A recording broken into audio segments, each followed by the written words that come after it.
ఇప్పుడు తీర్మానం అనేది ఒక శాసనసభలోనే చేస్తారు. ఒకసారి రూల్స్ కానీ బిజినెస్ రూల్స్ తెలుసుకోండి, పార్లమెంట్ రూల్స్ తెలుసుకోవాలి. ఒక తీర్మానం అనేది అసెంబ్లీలో తీర్మానం చేయటమే ఎక్కడైనా జరుగుతుంది. ఆ తీర్మానం చేయటం తప్ప. ఉత్తరాంధ్ర నాయకుల్ని అడుగుతా ఉన్నా, ఉత్తరాంధ్రలో మరి అభివృద్ధి మీద మీరు మాట్లాడరు.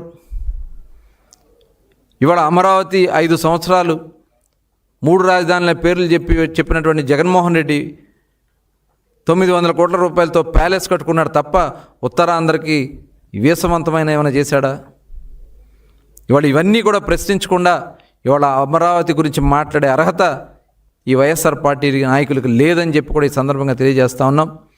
మేము అభివృద్ధి వికేంద్రీకరణ చేస్తాం, పరిపాలన రాష్ట్రానికి అందరికీ అందిస్తాం, అభివృద్ధి అన్ని ప్రాంతాలకు అందిస్తాం. అన్ని దేశాలకి అన్ని రాష్ట్రాలకు ఉన్నట్లే ఒక రాజధాని ఉంటుంది. ఆ రాజధాని అందరికీ మధ్య భాగంలో ఉంటుంది. అది ఆంధ్ర రాష్ట్రానికి మధ్య భాగంలో ఉన్నది అమరావతి.